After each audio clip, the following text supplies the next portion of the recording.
Google Académico. Google Académico nos va a permitir compartir nuestra información, tener información de otros especialistas y de alguna forma verificar si nuestro trabajo lo hicimos correctamente o no, antes de presentarlo, antes de darlo a conocer en nuestra universidad o antes de darlo a conocer en nuestra escuela o facultad. La función en sí que tiene Google Académico es, además de ayudarnos, además de presentar nuestro trabajo, nos va a servir de alguna forma como de estrategia para que la demás gente nos puedan, los demás especialistas, los demás conocedores de la temática, nos puedan dar algún tipo de nuevas referencias, nos puedan de alguna forma actualizar con lo que nosotros estamos trabajando y de esa forma tener una accesibilidad a esos nuevos documentos, porque cada día el material o cada día los documentos que nosotros vamos consultando se van actualizando. Entonces, ese tipo de buscador, que no es el tradicional que nosotros usamos en la computadora, sino que es, usted sencillamente ingresa a su buscador, a su navegador, escribe Google Académico y ahí le va a permitir encontrar mayor información de la que usted ha encontrado. Esto se maneja mucho en las bibliotecas, se maneja mucho en los centros de documentación, para poder compartir ese material, para poder tener ese tipo de implementación a lo que estamos nosotros presentando. Tomando en cuenta eso, entonces vamos a ver lo que es la presentación del informe final. El informe final en sí es abordar a través de una estructura o a través de un formato o a través de un instructivo el trabajo que nosotros hemos hecho. Ese esfuerzo de un año, año y medio en el cual hemos elaborado nuestra tesis, ahora la debemos de presentar en un documento escrito o un documento visual o en un documento auditivo. Es la última fase del proceso de elaboración de la tesis. Aquí vamos a nosotros a dar o vamos a comunicar los resultados de ese proceso a través de ese documento. De esta manera vamos a poder manifestar nuestras ideas, vamos a poder manifestar nuestra teoría, vamos a poder comprobar o rechazar o afirmar o negar nuestra hipótesis. Y eso es lo que nosotros vamos a hacer en esa fase. La tesis en sí refleja los resultados del estudio o de las investigaciones que nosotros hemos realizado y es un requisito indispensable para poder obtener el título profesional o el grado académico que nosotros estamos estudiando.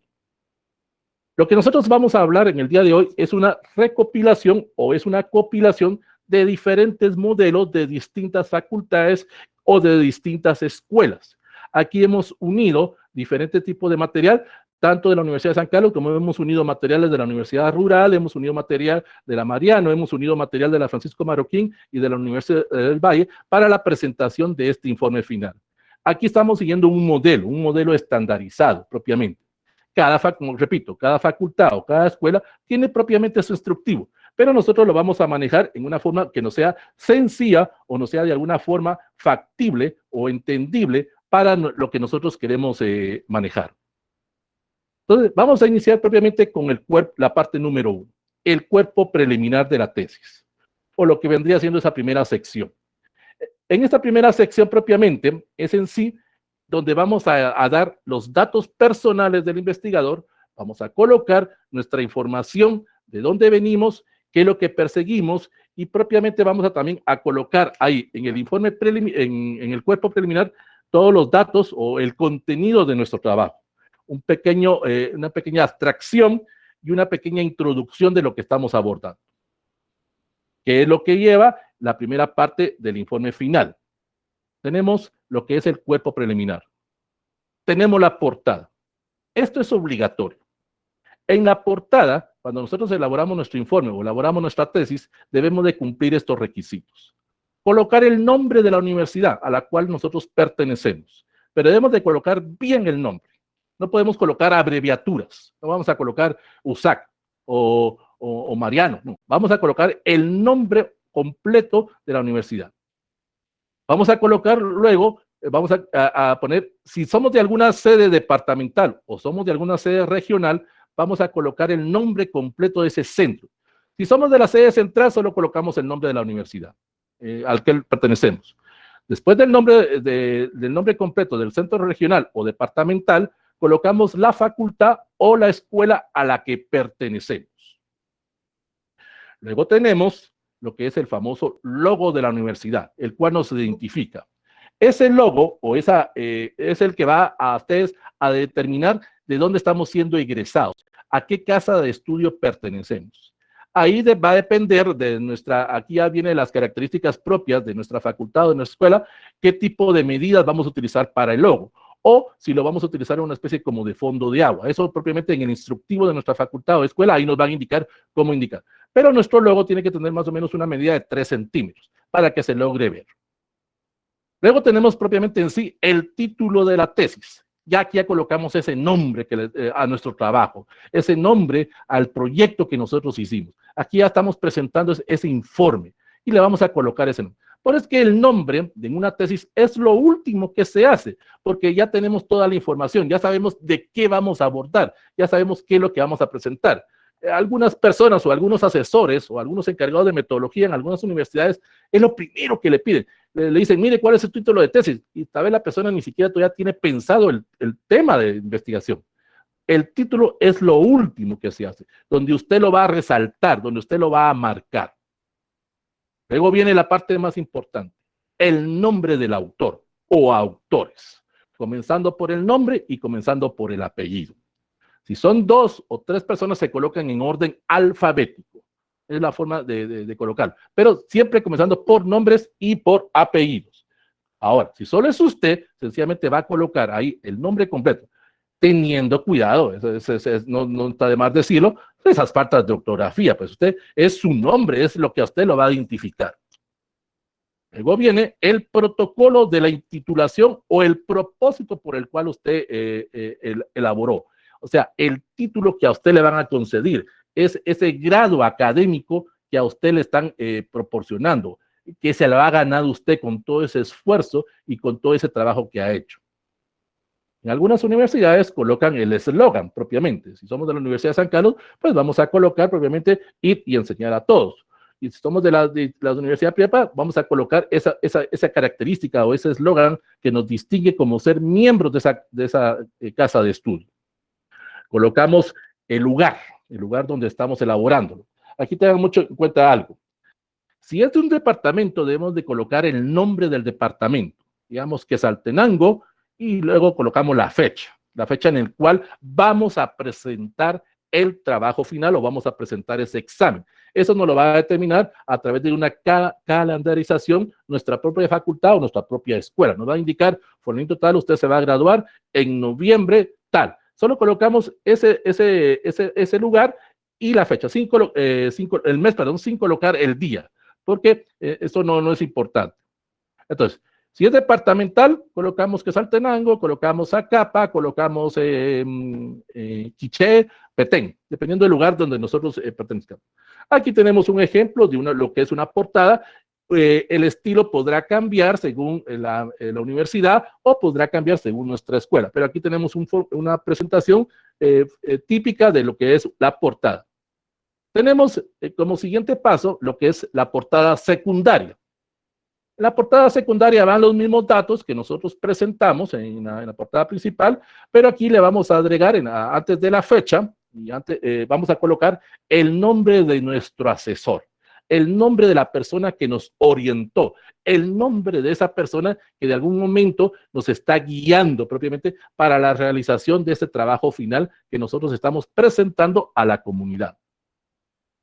Después de eso vienen lo que son las diferentes cartas o las diferentes dictámenes que nos da nuestra facultad o nos da nuestra escuela, en la cual hemos ido cumpliendo cada una de las fases de nuestra tesis.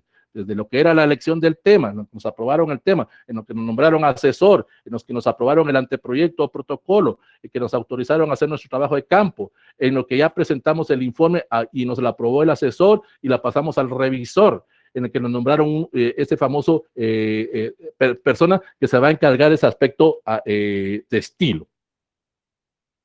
Después de eso, lo que ya tenemos en nuestra portada, vamos a ver, siempre dentro de la primera parte del cuerpo preliminar, vamos a ver lo que son los aspectos secundarios. Tenemos la dedicatoria. Esta es opcional. Esto no lo lleva, la tesis es opcional a cada persona. Depende de si usted lo quiere trabajar o si usted lo quiere hacer. La dedicatoria es una página, como dijimos, optativa, en la cual usted va a hacer mención a esas personas que según el autor, o sea, según usted, quiere dedicarle ese proyecto, quiere dedicar. Consejo, trate de evitar el uso o el abuso de tantas personas a quien usted le vaya a dedicar. Es una hoja nada más. Coloque usted, para usted, quiénes son esas personas más importantes. Trate de colocarles una frase en el cual usted indique propiamente por qué le está dedicando a esa persona ese trabajo o esa tesis. Sea breve, sea conciso. No utilice apodos, porque este es un documento formal. Usted le puede decir a la Canchi, o le puede decir a la Negri, o al negro. No, coloque el nombre de la persona, porque también la persona se va a sentir identificada. Recuérdense, el nombre de una persona es lo más importante que se debe de resaltar. Y es lo que usted va a hacer en esa fase. Luego de la dedicatoria tenemos lo que es el aspecto de agradecimientos. Es otra sección. También es una página optativa. Aquí usted va a encabezar con la palabra agradecimientos y ahí donde el autor o la persona que está haciendo su trabajo va a mencionar a aquellas personas o a aquellas instituciones que contribuyeron o le apoyaron en la realización de su tesis. Aquí puede usted colocar el nombre de la institución donde usted trabaja, o la persona que le patrocinó o le dio cierto porcentaje al trabajo que usted está haciendo. ¿Usted recuerda cuando hablamos eso del presupuesto? Aquí tiene una forma de agradecerle propiamente. Como vuelvo a decir, esto es opcional, ya depende de cada persona. Se redactan siempre en forma personal, en forma formal. El orden va a depender de usted, el orden como vaya colocando a esas personas o a esas instituciones. Se recomienda de una forma alfabética para no crear ningún tipo de malestar entre ellos. Pero si usted lo quiere colocar según la importancia que usted le vaya dando, queda ya a criterio ya de usted propiamente. Luego de eso tenemos lo que es el índice de contenido. El índice de contenido propiamente es una lista organizada de todas las partes que conforman mi trabajo. Es donde voy a describir numéricamente y voy a describir por secciones y por capítulos cuáles son esas partes del documento que yo estoy presentando. Famoso índice. Pero debo de tener mucho cuidado que ese índice coincida con la numeración que estoy colocándole en la parte inferior al documento que estoy presentando. Como vuelvo a repetir, es una lista organizada de capítulos y de secciones, donde voy a incluir todos los elementos que yo necesité para la presentación. Aquí voy a tratar de hacerlos por capítulos, por secciones, pero no tratando de ser muy extenso. Solo voy a colocar las partes más importantes, las partes más principales, para que las personas que vayan a leer mi trabajo se entusiasmen, se motiven a poder leer ese documento que yo hice. Luego tenemos el índice de gráficas o el índice de tablas y cuadros o el índice de ilustraciones. Aquí yo lo que voy a presentar o lo que ustedes van a hacer es, y también es optativo, esta parte es optativa, en la cual ustedes van a poder indicar todas las ayudas ilustrativas o todas las imágenes o todas las fotografías que ustedes necesitaron o que ustedes colocaron para la realización de su trabajo. Tiene que ser ese tipo de numeración, tiene que verificarse en base a la coincidencia de la ilustración y en base a la página correspondiente. Usted tiene que colocar ahí propiamente cómo se elabora eso. Por eso es que cuando les mencionábamos lo del marco administrativo en una de las sesiones anteriores, tome fotografías, tome aspectos en el cual usted estaba haciendo ese trabajo para que verifiquen que usted realmente hizo ese trabajo. Pero no las va a colocar todavía aquí, eso lo va a hacer usted en el aspecto de anexos, que eso lo vamos a ver más adelante. Pero sí debe indicar todo ese tipo de imágenes o de fotografías que usted, o de gráficas que usted utilizó. Luego tenemos el resumen o el abstract, como le conocen algunos. El resumen o el abstract me va a determinar la pertinencia a la investigación y le va a permitir al lector o a los lectores que lean mi trabajo propiamente tener ese interés. Debo de ser objetivo a la hora de presentar ese resumen. Debo ser lo más claro, lo más breve y lo más simple en el cual voy a abordar el trabajo que estoy haciendo o la obra que estoy presentando. No voy a incluir interpretaciones, tampoco voy a incluir juicios, las famosas conclusiones, ni tampoco voy a incluir críticas o recomendaciones. Sencillamente voy a construir a través del resumen la explicación de mis objetivos, ya sea objetivos generales o los objetivos específicos que yo formulé en el anteproyecto. Voy a describir a grosso modo cuáles fueron mis estrategias, cuáles fueron mis métodos, mis técnicas de trabajo, y así a grosso modo también voy a describir un pequeño resumen, una pequeña sinopsis de los resultados que yo obtuve. El resumen, como vuelvo a decir, es un resumen breve, un resumen conciso, en el cual yo voy a tratar de explicarle o motivar a las personas que vayan a leer mi trabajo, que entiendan qué fue lo que yo hice, qué fue lo que yo encontré, si yo en algún momento pude o no comprobar o rechazar en sí la hipótesis de trabajo. Después de lo que es el resumen, perdón, lo que es el abstract, que es en una hoja o dos, algunas personas o en algunos instructivos, en algunas facultades, ese resumen o ese abstract es de unas 250 palabras. No tiene que ser muy extenso, porque usted va a tener apartados o va a tener otras secciones donde ya va a tener más detallados las especificaciones o partes de su trabajo. Vamos a la segunda sección de lo que es el trabajo de investigación o el informe final. Vuelvo a recalcar, aquí estoy presentando un modelo normalizado en base a distintos instructivos de distintas facultades, de distintas escuelas y distintas universidades. Cada escuela o cada universidad o cada facultad tiene su forma de presentación, pero aquí nos está sirviendo como referencia propiamente para poder apoyarlos a ustedes para la presentación de su trabajo o de su proyecto de investigación. La parte número 2 es lo que se conoce como el cuerpo del trabajo. En el cuerpo del trabajo, yo propiamente voy a presentar a través de algún tipo de material todo ese tipo de resultados, todo ese tipo de secciones o todos esos apartados que me van a servir para poder presentar el material. Tenemos como paso número 1 la introducción.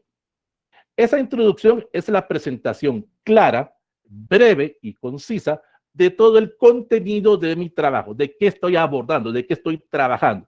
Aquí ya puedo colocar por secciones o puedo colocar por capítulos y debo de alguna forma también de incluir esos aspectos de las conclusiones y recomendaciones, pero solo lo hago así mencionándolos nuevamente.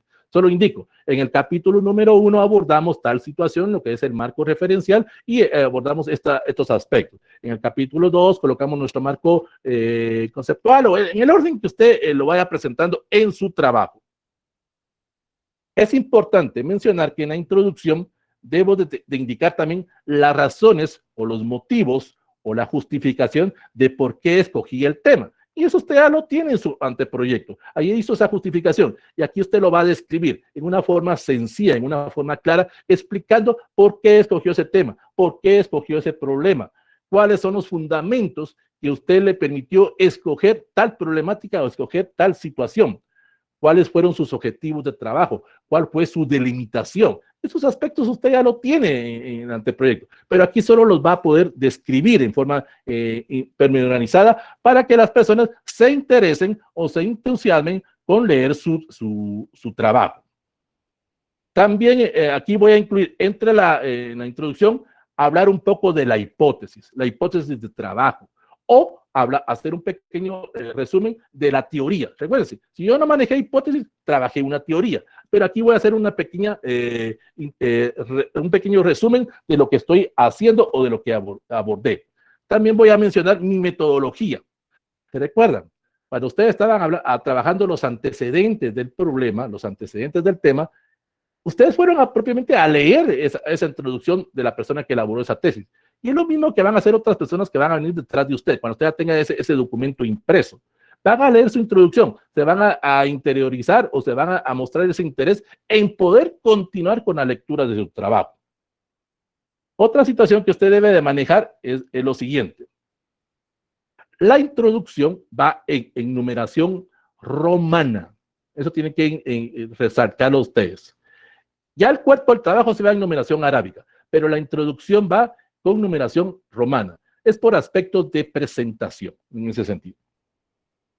Ahora nos vamos a la otra sección, lo que es el cuerpo del trabajo. Aquí va a depender del orden que es el instructivo de su facultad o el instructivo de su universidad le pida.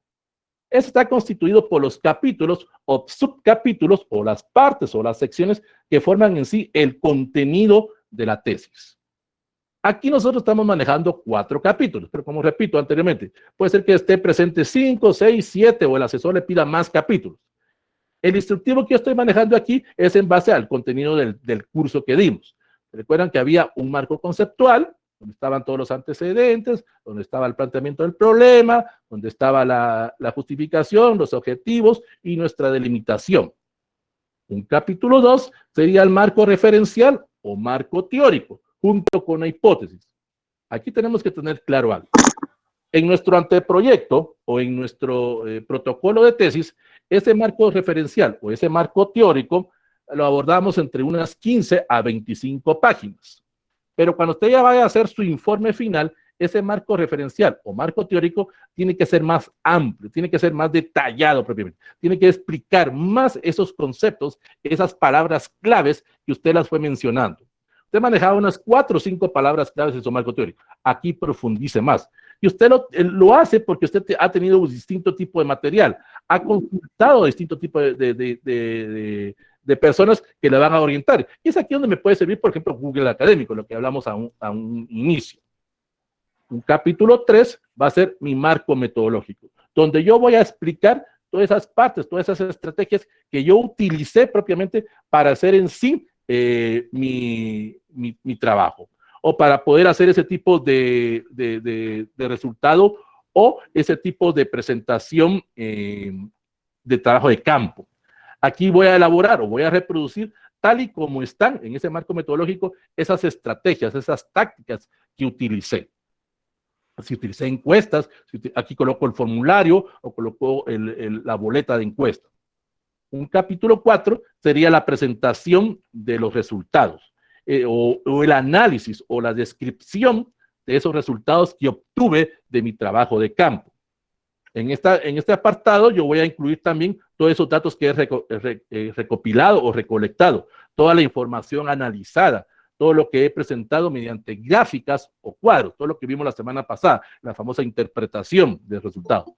Aquí yo voy a utilizar ya sea, vuelvo a repetir, a través de diferentes gráficas, ya sea de pastel, de barras, de frecuencias o cualquier otra que yo haya utilizado. Voy a ilustrar y voy a saber interpretar ese tipo de resultados de los cuestionarios o de las observaciones o de los grupos de discusión o de los grupos focales o de las entrevistas que yo haya hecho, dependiendo de mis estrategias o dependiendo de mi metodología que mencioné en el capítulo anterior.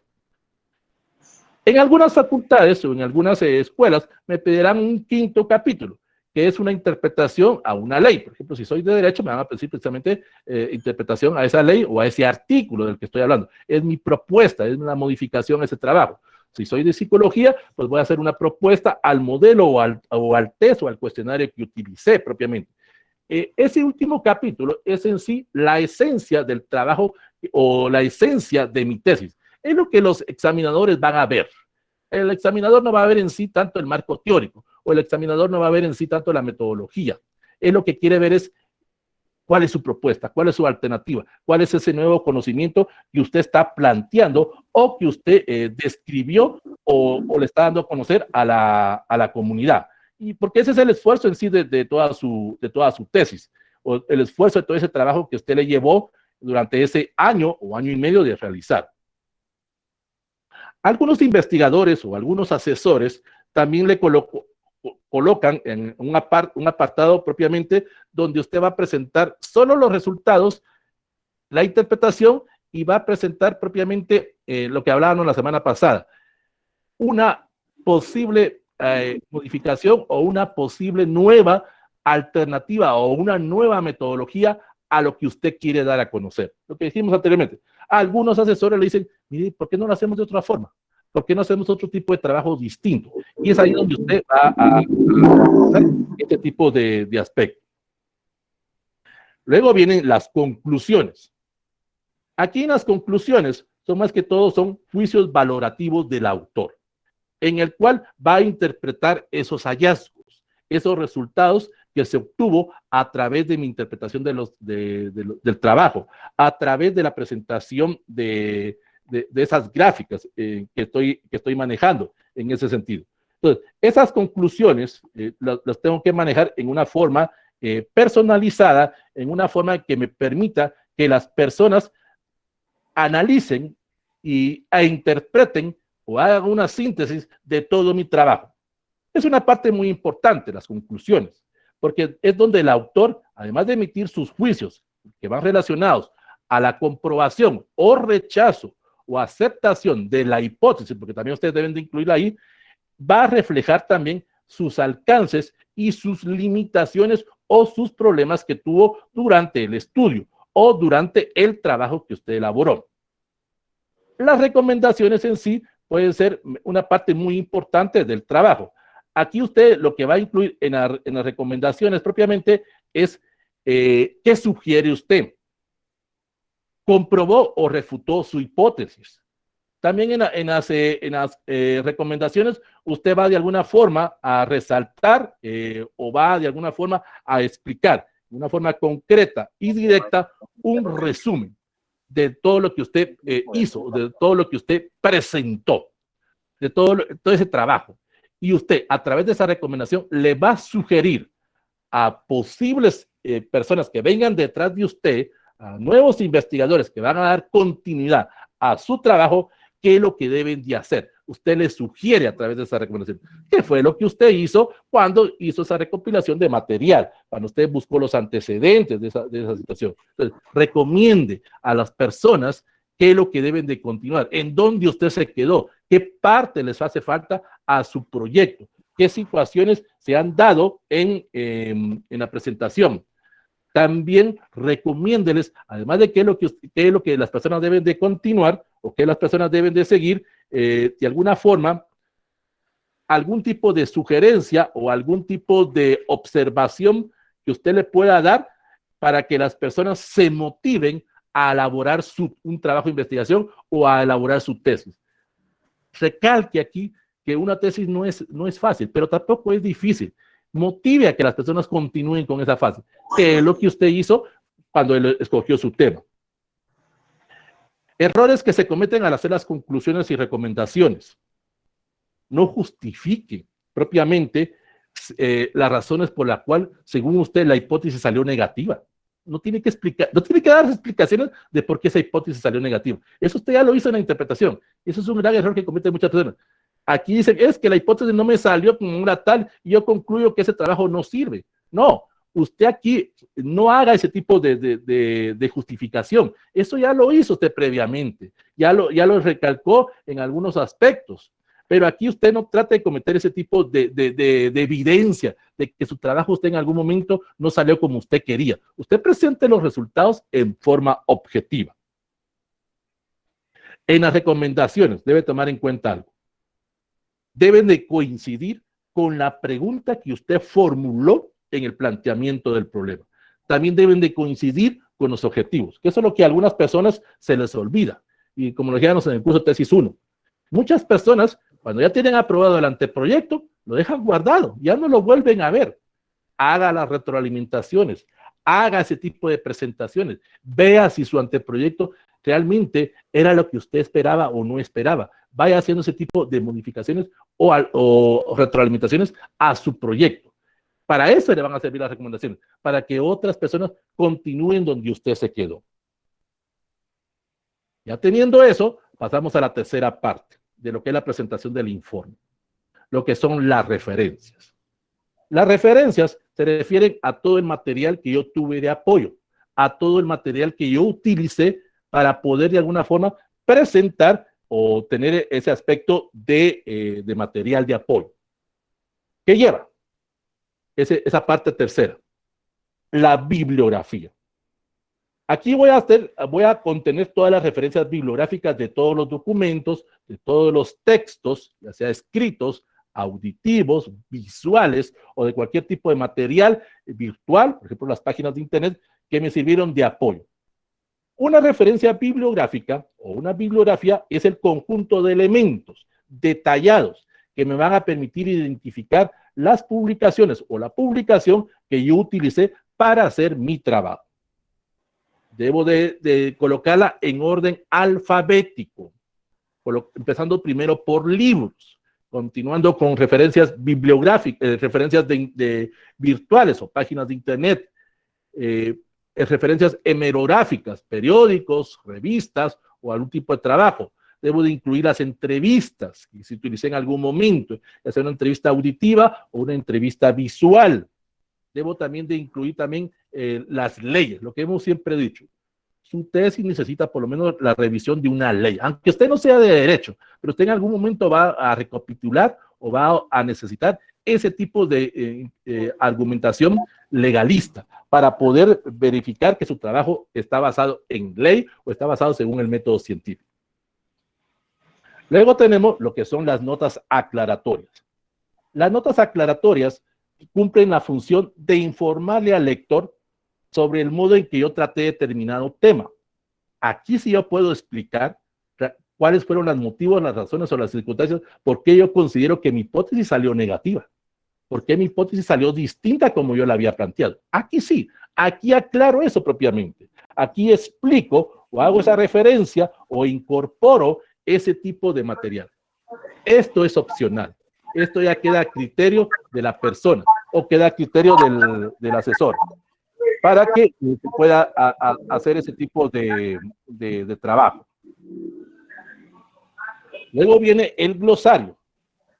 El glosario tiene la función o la característica en el cual yo voy a hacer, o tiene esa finalidad de intentar homogenizar o intentar explicar cierta terminología específica que yo utilicé en mi tesis, para que las personas que no conocen sobre la temática, que no conocen sobre el problema que estoy investigando, entiendan esa parte.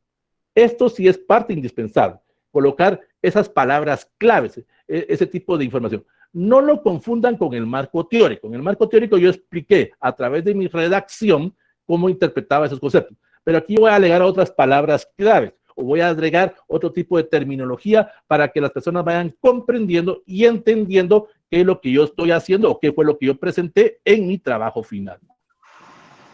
Luego tenemos los anexos o apéndices. Aquí corresponde más que todo a todo aquel material ilustrativo que me permita de alguna forma comprobar que yo hice mi trabajo. Aquí sí voy a incluir las fotografías, aquí sí voy a incluir el modelo de cuestionario, aquí sí voy a incluir ese tipo de modelo para mi entrevista. Repito, no voy a poner, si yo hice 500 encuestas, no voy a poner las 500 boletas, solo pongo el modelo de cuestionario.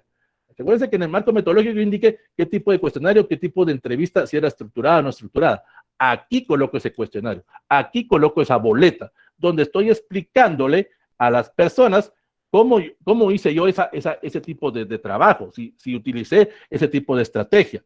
También si utilicé algún tipo de guión, se recuerda lo hablábamos la semana pasada, si estábamos haciendo algún tipo de grabación, le iba indicando a las personas cómo comportarse ante la cámara para que sea lo más creíble. Si utilicé mapas conceptuales, si utilicé algún tipo de disco compacto, si utilicé algún tipo de video, aquí voy indicando eso. Si utilicé materiales didácticos, si yo hice algún tipo de clase o alguna exposición ante ese grupo, aquí incluyo ese tipo de material. Aquí voy describiendo.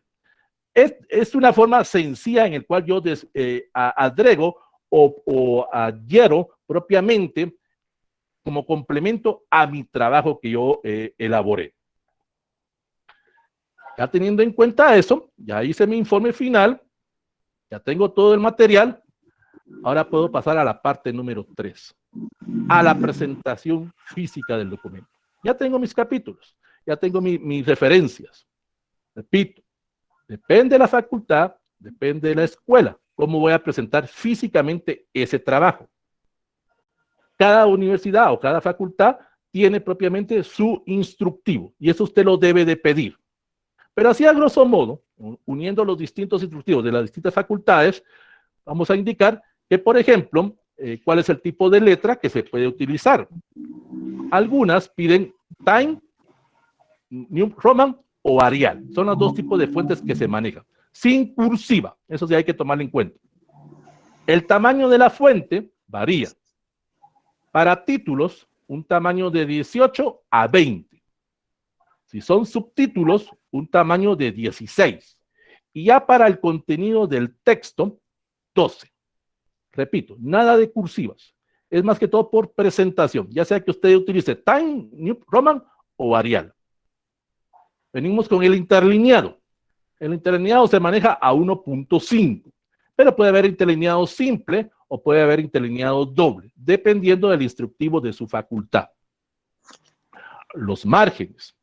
Los márgenes también varían, pero lo normal es superior a 3 centímetros, izquierdo a 2.5 centímetros, el derecho a 3 y el inferior a 2.5, pero puede variar dependiendo su centro de estudio o dependiendo donde lo vaya a presentar.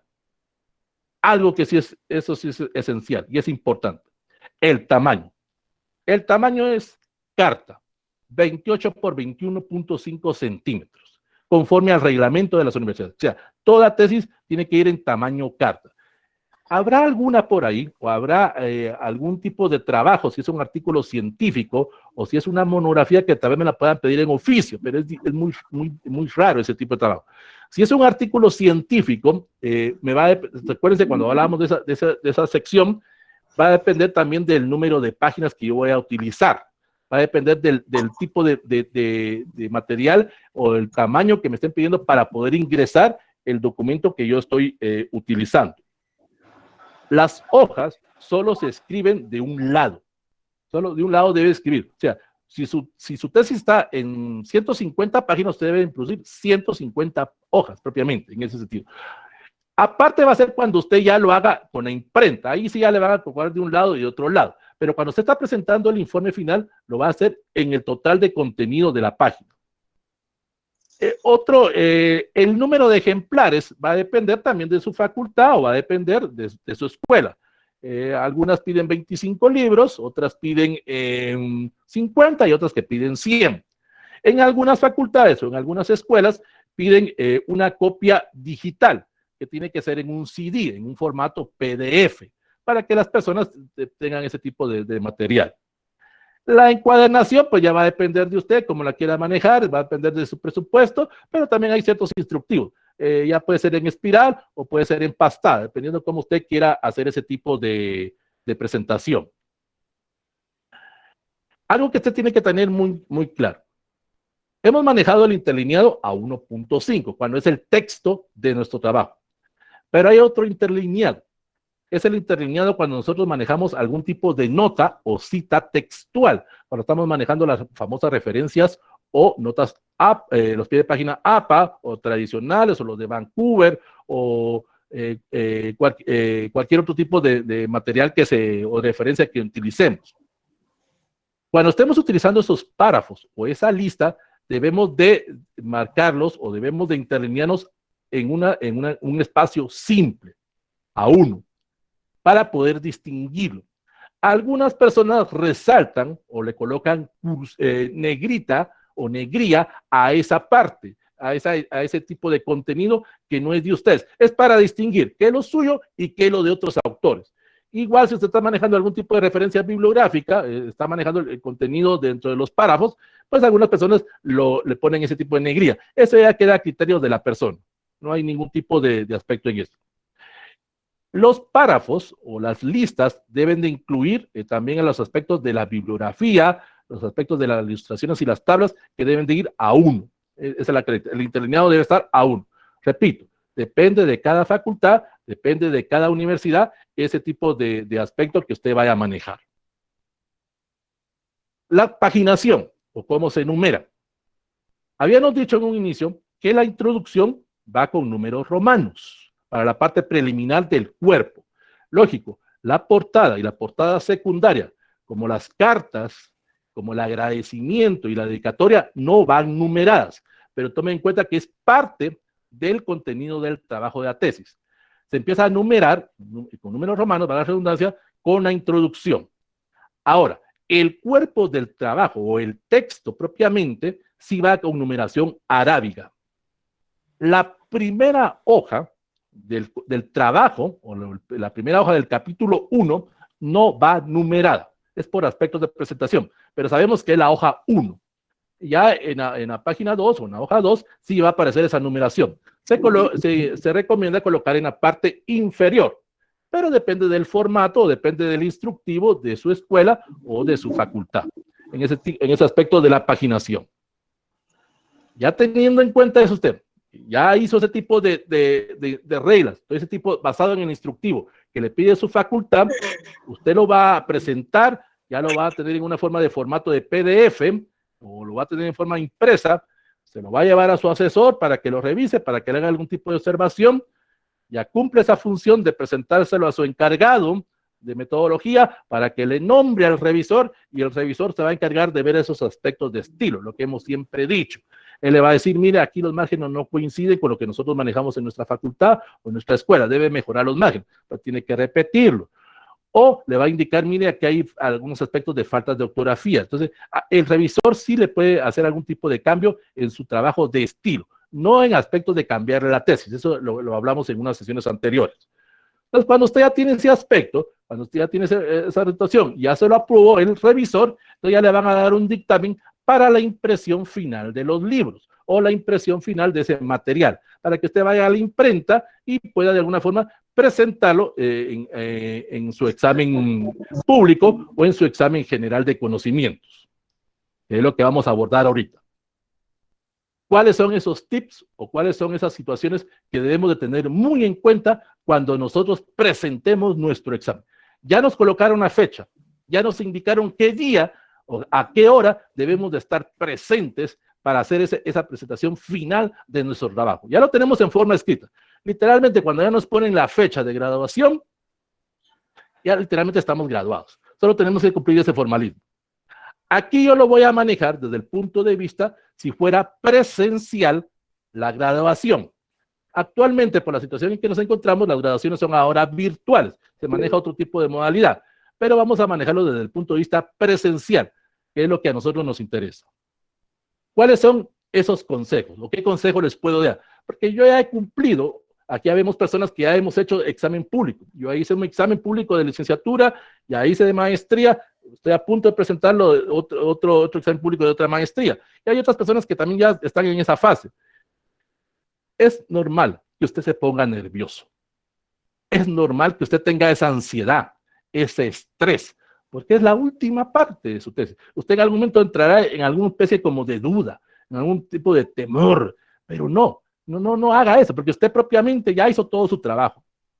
Primer consejo, asista a otros exámenes, ya sea dentro de su misma facultad o dentro de otras facultades o dentro de otras universidades, para que usted vaya viendo, para que usted vaya aprendiendo cómo se hace ese proceso de los exámenes.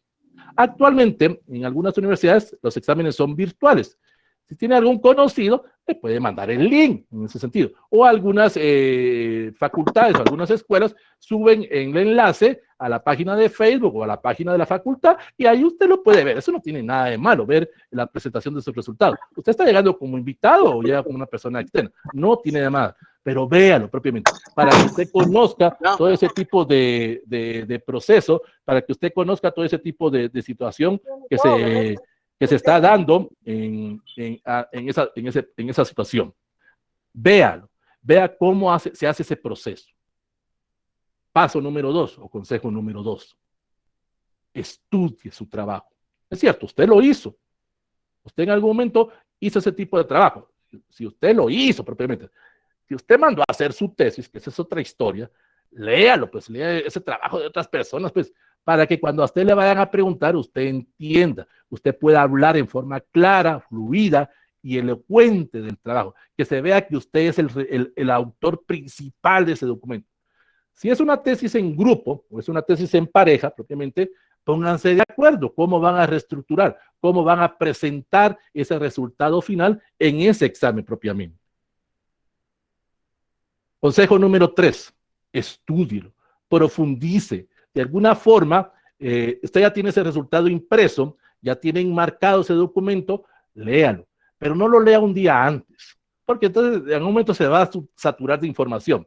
Usted lo conoce, repáselo, practique, y aquí va el paso número 4, ensaye su presentación.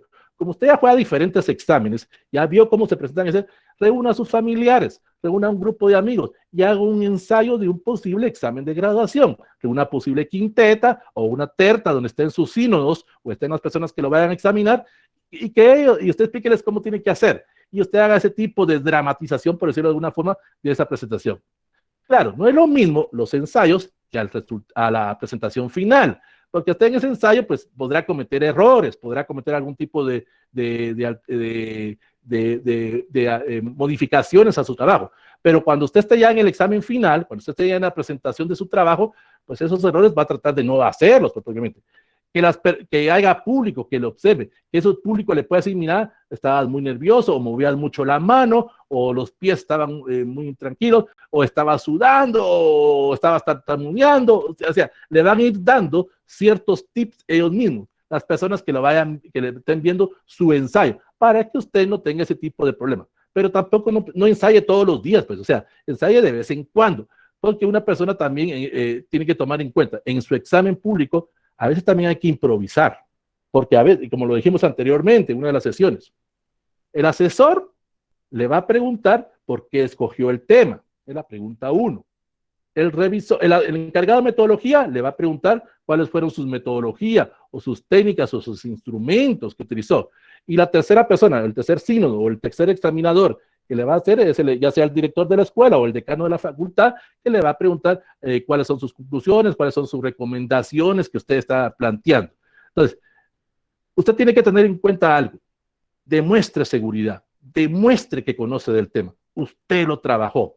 Demuestre que usted va a ser un buen profesional, va a ser un buen psicólogo, un buen abogado, un buen médico, un buen ingeniero, la carrera que usted esté estudiando para la presentación. Punto número 5, el vestuario. A algunas personas se les olvida ese detalle. Muchas personas piensan que el vestido o el vestuario tiene que ser aspectos como que voy a ir a un funeral. No, voy a ir en una forma que me vaya a permitir presentarme con una etiqueta, presentarme en una forma profesional. En el caso de los hombres, saco y corbata y pantalón, los zapatos bien lustrados. En el caso de las señoritas, pues un vestido, falda, o si van a llegar con un pantalón que se vea formal propiamente.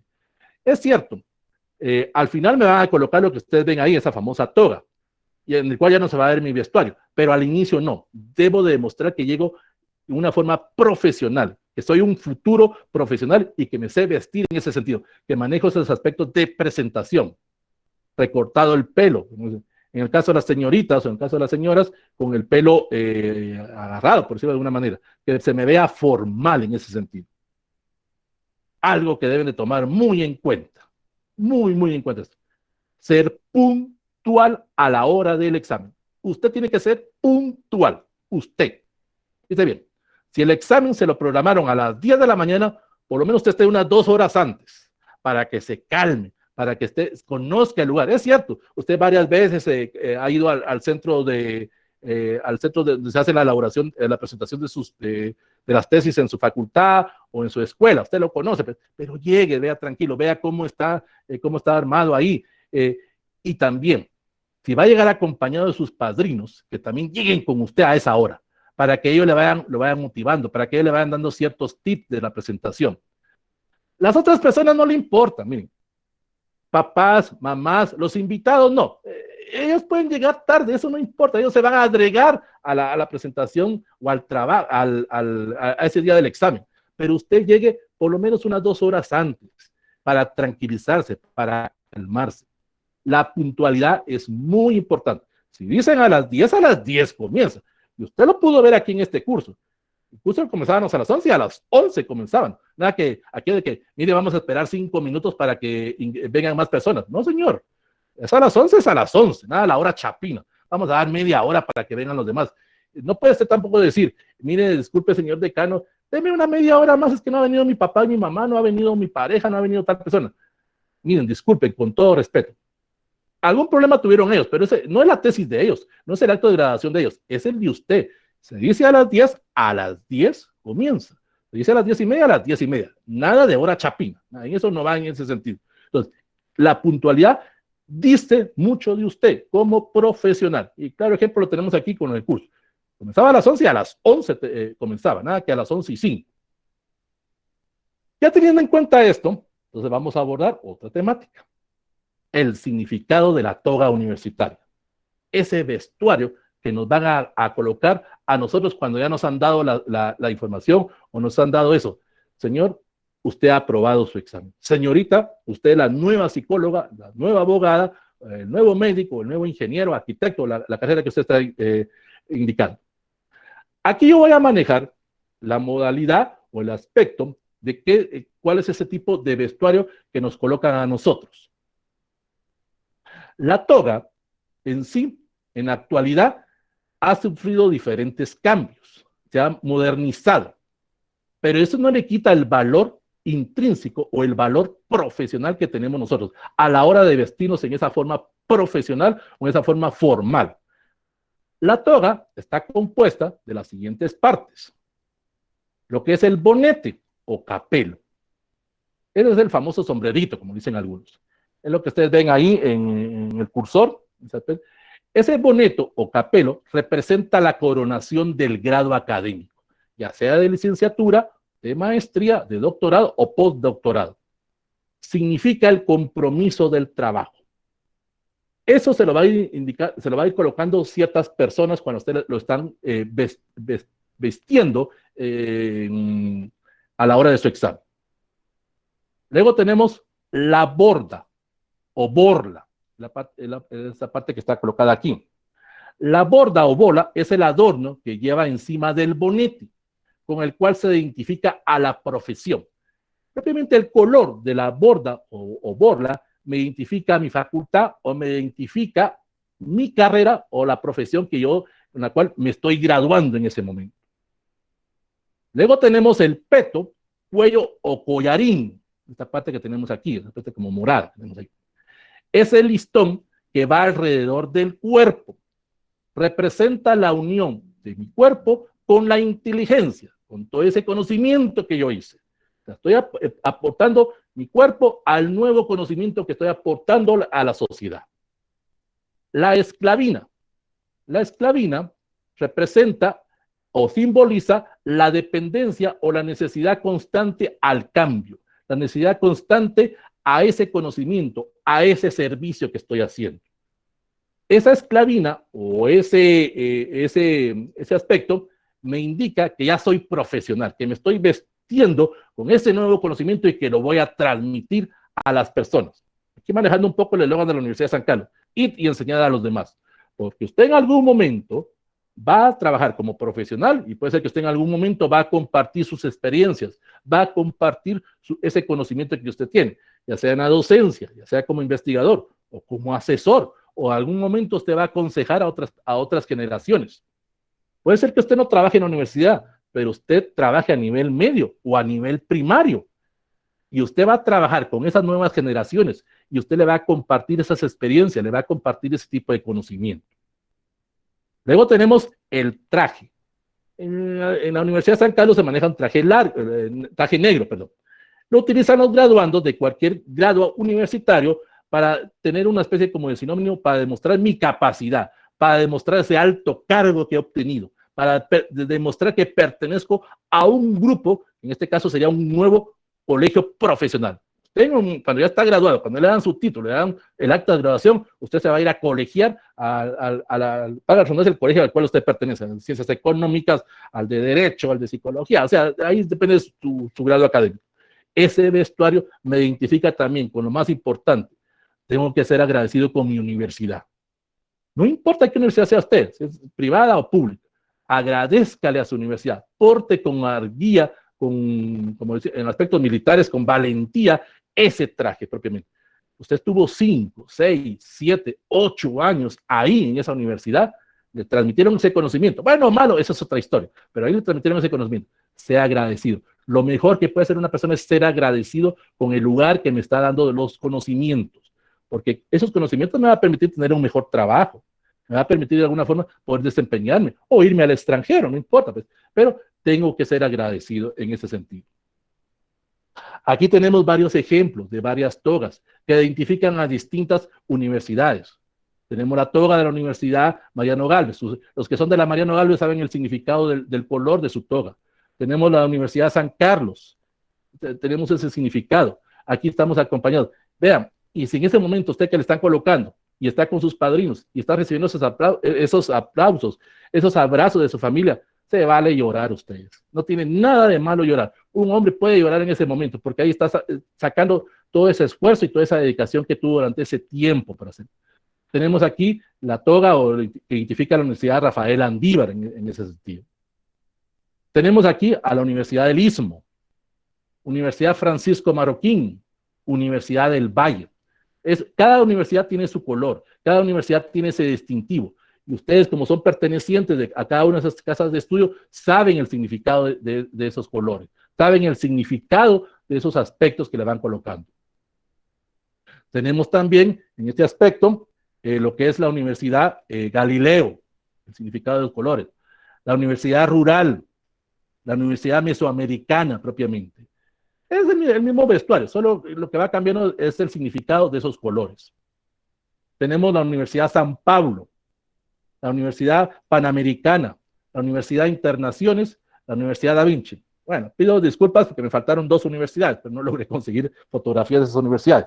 Pero en sí, miren, aquí es donde tenemos el resultado de esos trabajos. Aquí es donde estamos presentándonos ante la sociedad como profesionales. Aquí estamos haciendo ese esfuerzo.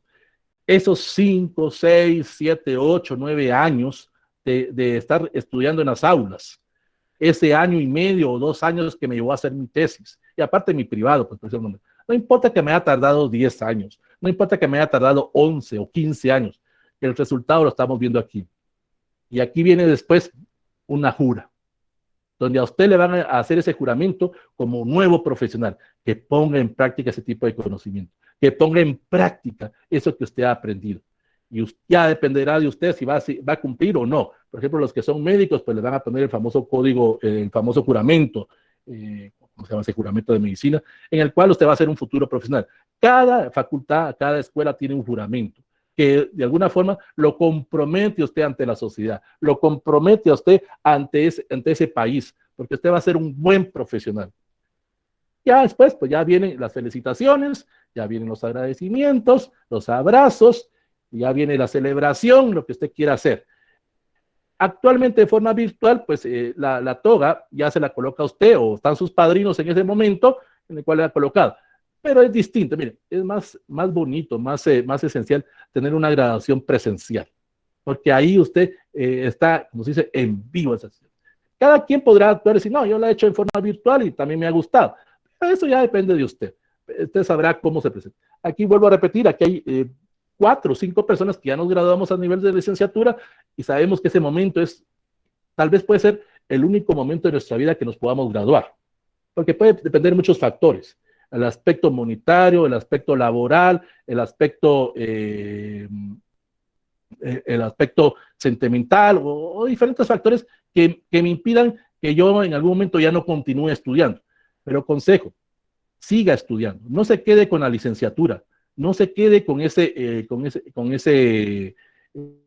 grado, supérese, mejore usted como persona, mejórese usted como profesional, ya sea aquí en el país o fuera del país. Realmente esto es muy importante para usted. Usted debe ampliar. Repito, aquí ya vemos personas que ya nos graduamos de licenciatura, que ya nos graduamos de maestría. Dice bien, aún en la maestría nos dan los nervios. Aún en la maestría nos emocionamos con ese acto de graduación. Aún con doctorado o postdoctorado, la gente llora porque es un esfuerzo, es un trabajo que a ustedes les ha costado hacer en ese momento. Y usted quiere vivir ese momento, quiere sentir, quiere estar con las personas que le ayudaron, con sus familiares, con su pareja, con sus amigos, con sus compañeros de la universidad, con sus compañeros de trabajo, con cualquier o X o Y persona. También invita a sus enemigos también, que no tiene nada malo. Que sus enemigos vean que usted sí se superó, que ellos quedaron siendo esas personas que nunca se lograron superar, pero usted sí lo hizo. Invite a sus enemigos también, todos tenemos en algún momento enemigos. Y si es posible, hasta en la dedicatoria, dedíqueselo a ellos también, para que ellos vean que usted es distinto, que usted no es esa misma persona. Toda aquella persona que en un momento le ha hecho algún tipo de daño, invítela también, que vea que usted se ha superado, que vea que usted es una persona distinta, que busca ese éxito. Bueno, ¿alguna pregunta? ¿Alguna duda? ¿Algo que ustedes quieran decir? A ver,